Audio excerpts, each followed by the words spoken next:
Today's scripture is from Matthew chapter 10, verses 1 through 4.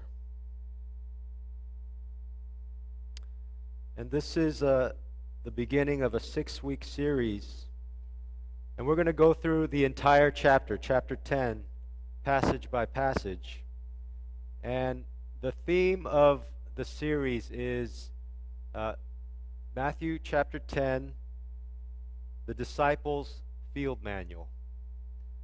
And what it is the entire chapter is basically Jesus getting ready to send out his 12 apostles into mission, and he's giving them instructions about what to do, how to do it, where to go, who to talk to.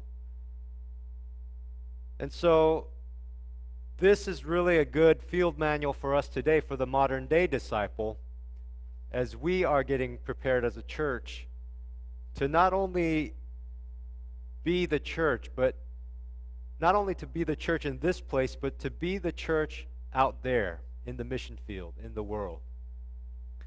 So I invite you to join me on this journey over the next 6 weeks. It's like boot camp for disciples, boot camp for missionaries in the world, and we're going to learn how and what to do Jesus' way. But our passage is the calling and commissioning of the 12 disciples. So Matthew chapter 10, verses 1 through 4. It says, "And he called to him his 12 disciples, and gave them authority over unclean spirits to cast them out, and to heal every disease and every affliction. The names of the 12 disciples, the 12 apostles, are these. First, Simon, who is called Peter, and Andrew his brother, James the son of Zebedee, and John his brother, Philip and Bartholomew, Thomas and Matthew the tax collector, James the son of Alphaeus and Thaddeus, Simon the zealot, and Judas Iscariot, who betrayed him." Amen. A lot of times we tend to look at really successful people and we want to be like them, and we look at them and we wonder what made them so successful. And we start trying to analyze them, and we read their biographies and we look at their lives to see what did this person do to get to where they're at. And how can I be just like them? Just take a minute to think, who are the most successful people, or even just who is the most successful person in your field? Try to picture that person. Who is the most successful people or person in your field? Whether it's in business, maybe you're a business person, you're a doctor, a lawyer, a student, a scholar, an artist, a teacher. Try to think, who is the most successful person in your field? As a pastor, I look to guys like Rick Warren and Bill Hybels. And we often picture these people and we think, man, they are just so amazing. How do they do what they do? I look at guys like Rick Warren, Pastor Rick Warren of Saddleback Church, and I think, how did this guy build such a big church and write all those amazing books and, do whatever else he did? Am I on? And I just wonder, this guy must be superhuman.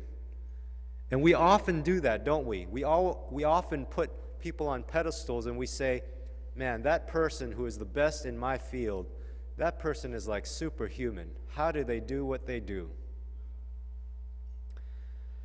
And we tend to get discouraged sometimes about ourselves, and we think, man, I could never do what they did. I just wasn't born with those gifts. I just don't have that person's ability to study, or that person's ability to speak, or that person's ability to organize people, or create, or invent. And we often think that will never be me. And so we put limits on ourselves. And I think we often do the same thing in church. We often look at people who are so much more ahead of us, and we think we could never do what they do. We could never pray 6 hours a day. We could never serve with that much dedication. We could never make an impact in people's lives the way that person's doing, or we could never worship like that person, or we could never share the gospel like that person. And we think, who am I? I'm just little old me. And what we do is we have such small vision about what is possible. We reduce the vision to only the things that we are qualified to do. And we start doing only the ministries in the church that we feel qualified to do. Maybe the only thing you feel qualified to do in the church is to make coffee at lunchtime. And maybe you think, God didn't give me many gifts. I can make coffee, I'll do that. And so you stick with making coffee. And that's a great thing, actually. It's hard to do. I can't do it. But maybe that's all you think you can do, so you limit yourself. Or maybe you think, I could never teach Sunday school, and so you limit yourself to, maybe I'll just do some daycare work, because you think that's easier. It's not easier, but you think it's easier. So you do that. Or you see how we only do the things in church that we feel qualified to do. Oftentimes when people are looking for some way to serve the church, they always think, well, what am I qualified to do? Or when I ask somebody, hey, can you serve in this ministry? A lot of times people say, I'm not qualified to do that. And this idea that we have to be qualified to do ministry is completely unbiblical. It's completely unbiblical. And our passage today explains why. Look at what Jesus calls his 12 disciples to do. He says, this is going to be your ministry, 12 disciples, and by extension, this is going to be our ministry as the church. He says, cast out evil spirits, heal every disease and affliction. Is anybody here qualified to do that? Can any of us say, we know how to do this, Jesus? You've called the right person because I know how to do this. No, none of us can say that. If we only do what we're qualified to do, what about all the stuff Jesus wants us to do that we're not qualified to do? What about the healing? What about the casting out of evil spirits? What about the proclaiming of his kingdom to a hostile world? Who's going to do all of that? So you know what happens? We just say, well, we're not going to do any of that. We'll let other churches, we'll let the mega churches do that. We're not going to do any of that. We're not going to do healing. We're not going to do proclaiming out in the streets. We're not going to cast out evil spirits at this church. But we will make good coffee and whatever else simple things that anybody could do without Jesus. You see how, we just want to do whatever we can do, and we don't actually need Jesus to do any of it. But the thing that Jesus is calling his church to do, the thing that he told his disciples to do from the earliest point on, was to heal the sick, cast out evil spirits, proclaim his kingdom. That's our main work. But it's so intimidating that we shrink back from that work and we say, we'll just do what we're comfortable and qualified to do.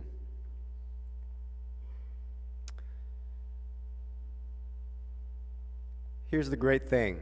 Here's the good news for us. Jesus is not looking for qualifications. When he looks for somebody to serve in his kingdom, he's not looking to see who's the most qualified.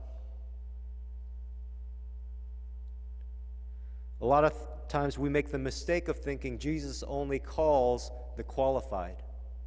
We think that person's a pastor because he's qualified. or that person is a great leader in the church because they're qualified. Jesus does not call qualified. He qualifies whom he calls. He doesn't call you because you're so good at what he needs you to do. He enables you to do what he wants you to do when you respond to his call. If you need any convincing, just look at the 12 disciples. Look at who he chose. He could have chose anybody. He chose 12 guys, none of whom would be qualified in the eyes of the world. I want you to notice something. There's not a single professional religious person in this list. There's not a single Pharisee. There's not a single rabbi. There's not a single Levite. There's not a single temple worker. There's not a single religious professional in this list. There's Simon, called Peter. Notice something. 4 of these people are fishermen. 4 of these people are fishermen. Simon, Andrew, James, and John. Fishermen. One of the least likely people you'd think would become leaders of a religious movement. Then you have Philip and Bartholomew. Philip is in several places in Scripture. He is, John MacArthur calls him Pastor John MacArthur calls him the bean counter. The bean counter. He's the guy he's the logistics and administration guy. So when Jesus has to feed the 5,000, who does he turn to? Philip. Philip, let's feed these people. Philip does the calculations and says, Jesus, it would take like a year's wages to feed all these people. This is impossible.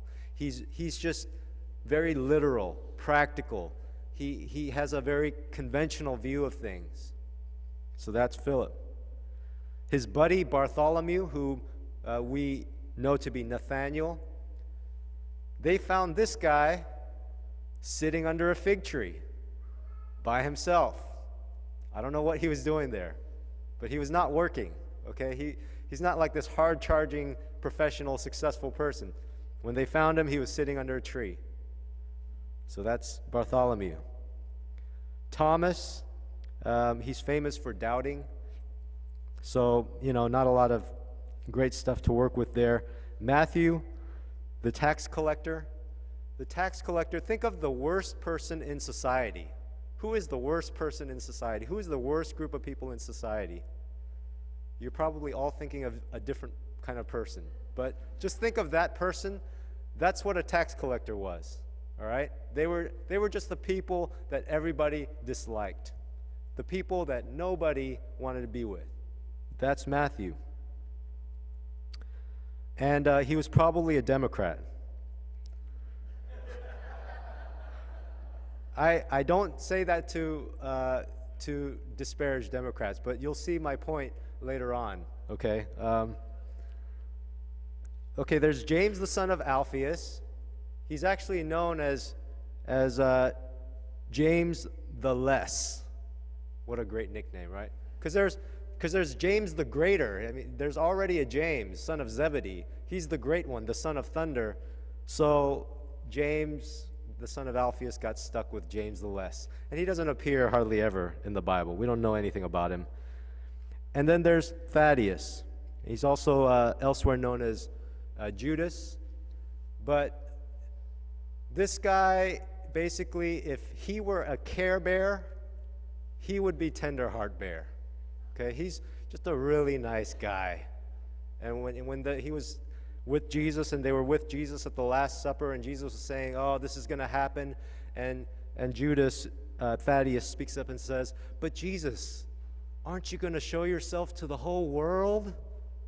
Are you just going to show yourself to us? What about the world? You see, Tenderheart Bear. And so that's Judas. Not a hard charger. He's very just quiet in the background, nice guy. And then you have Simon the Zealot. This guy today, he would have been in the Tea Party. This is why I brought up Matthew the tax collector would have been a Democrat, because Simon the Zealot would have been a radical Republican. He was a political radical, a political revolutionary. He wanted to overthrow the government. His whole purpose in life was to destroy Rome. Matthew the tax collector's whole purpose in life was to make as much money off of Rome as he could. So you have two people on opposite sides of the political spectrum, and Jesus said, I want both of you. And then you have Judas Iscariot. A lot of people think Iscariot means the man from Kerioth, where he's from, but some others think that they call him Judas Iscariot because he could have been a Sicario. And what that means is assassin. And that was also a political, radical group of people who wanted to get rid of Rome. So he was probably really good friends with Simon the Zealot. Except Simon the Zealot eventually gave up zealotry for Jesus, whereas Judas never gave it up. He wanted Rome overthrown. He wanted a political revolution. So now you have these 12 guys, none of whom are teachers of the Bible, none of whom have any influence in society, none of whom have any formal training in religion, a few of whom are just really unsavory characters. And Jesus called all of these people and said, you are my team. You are my team. This is my hand-picked crew. A bunch of misfits and lowlifes. Jesus said, with you, I am going to change this world. And I'm going to usher in my kingdom. And so if you feel unqualified, just remember who the 12 disciples were. Just remember who the first founding members of the faith were. If you ever start thinking, that could never be me, just remember Matthew was on this team. Simon the Zealot was on this team. And don't think it's not possible. I think Christianity has always been at its strongest when the amateurs, so-called, were moving the movement, when they were strong in the movement.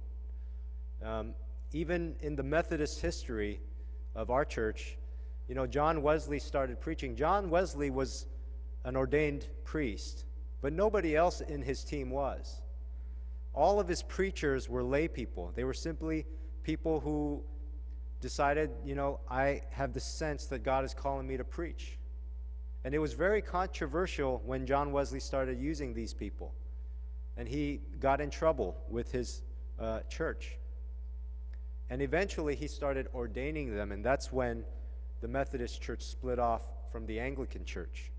But it was a powerful movement. Methodism was a powerful movement, even in the history of the United States. And the preachers were just raw, uneducated, blue-collar, at that time, men. But there were influential women as well. They were so raw that I used to read stories in seminary about preachers who would, get into fistfights after worship with people that disagreed.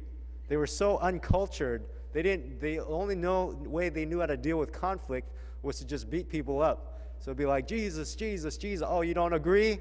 Let's get it on. Let's get down. Let's throw down right here, right now. And they would get into fistfights. And I remember one preacher, he showed up at somebody's house on a dark and stormy night. He was, riding his horse, and he needed shelter. And he knocked on some guy's house, and he said, I need to stay here. I need shelter. The guy said, no, you're not coming in my house. I got a family. I got a wife. You're not coming in my house. And the preacher challenged him. Well, we'll see who's going to stay here, after this fight. We'll see who stays. The one who wins stays. And so he challenged this homeowner to a fight. So You know, the colorful history of the church is filled with examples of people who moved the chains, you know, to borrow a football analogy, who moved the chains, who are not, you know, the professionals, who are not the educated, who are not the ones that were obviously gifted and talented to move the chains. Sometimes it was just, you know, just down and dirty running backs, just pounding into the line who moved the chains. Just down and dirty linemen, just pushing and shoving their way. Maybe all they knew how to do was push and shove, but they pushed and shoved their way and moved the kingdom forward. Christianity has always been strongest when the lay people have risen up and answered the call of Jesus. I'll tell you what, if the only people doing ministry are the paid religious professionals, we are not going to move forward one step. We are not going to go anywhere. In fact, we're getting pushed back right now because that's the culture of the church today, is only the paid professionals doing all the ministry. And that's why the church is in retreat mode right now against the forces of culture, is because we need everybody pushing. And so, don't worry about your qualifications. Jesus qualifies the called. Just worry about the call of Jesus. Just worry about the call of Jesus. How is Jesus calling you? That's all you got to be concerned about, because he's not looking for the qualified. So what is Jesus looking for? If he can use anybody, if he can use a zealot, a tax collector, fisherman, if he can use just regular folks like you and me, what is he looking for? When he calls, I think what Jesus is simply looking for is for people who will respond in obedience. He's looking for people who will obey. He's looking for people who will obey in faith. It's more important for you to simply just say yes to Jesus than to worry about your qualifications. So when Jesus calls you, look, I need you to evangelize. Maybe that's your call. Instead of looking at all the reasons why you would make a horrible evangelist, just say yes in faith that Jesus, he qualifies the called, that he who calls you will give you what you need to do what he wants you to do. If he's calling you into ministry of healing, don't look at your qualifications or lack thereof, because none of us have any qualifications to do miraculous healing. None of us. Think about only one thing. Is Jesus calling me to do this? And say yes. When you say yes, he gives you the power. He gives you the power. Some of you are going to be called into leadership. Some of you are going to be called into pastoral leadership, into preaching, into teaching, into casting out evil spirits.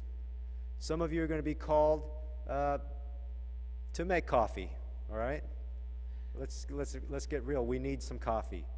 But even that can be a supernatural work if you do it in response to Jesus' call. Even the littlest things. Some of you are going to be called to paint. Some of you are going to be called to provide administrative support. Some of you are going to be called to simply be a friend to people that are new, or to check up on people that are not around anymore.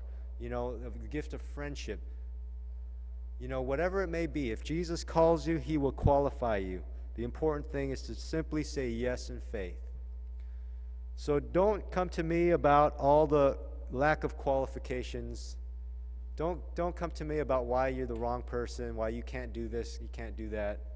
I'll tell you what, I was the wrong person. I was the wrong person. We're all the wrong person to do what Jesus wants us to do. We're all the wrong person. And this calls for some humility, because I'm always suspicious when somebody responds a little bit too eagerly with, I can do this. That puts me off too, you know? Either way, whether you're like, no, I can't do this, or, yeah, don't worry about it, I can do it. That makes me worry almost as much, because I wonder if it's really you doing it in the power of Jesus according to his call, or whether you're just very self-confident, which which is not what we're looking for here.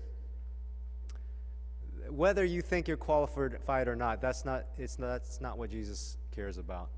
It's simply the heart of a person with the attitude of yes, who says, yes, Jesus, I will do it because you asked me to. I believe you can help me. So in the future, as we move into this series, the Disciples' Field Manual, as we look into what Jesus was calling people to do, what Jesus was calling his church to do, one of the most important things that we got to remember is Jesus calls not the qualified, but the obedient, the responsive. Okay? He can use anybody. In the coming weeks, we'll learn more about what he had in mind for his church to do, and the tools that a disciple actually needs when they're in that field of mission, because it's not easy, but Jesus shows us the way in Matthew chapter 10. And I pray and I hope that in this next season, God will raise up a lot of us, many of you who are sitting here who don't have any ministry in the church. Maybe you think you never could. I'm looking forward to seeing many of you be activated this season to rise up and answer the call of Jesus in your life and to do amazing things, to do miraculous things in his power. All right. At this time, I want to give us a chance to respond to the word and to respond to Jesus' call. So if you would get into an attitude of prayer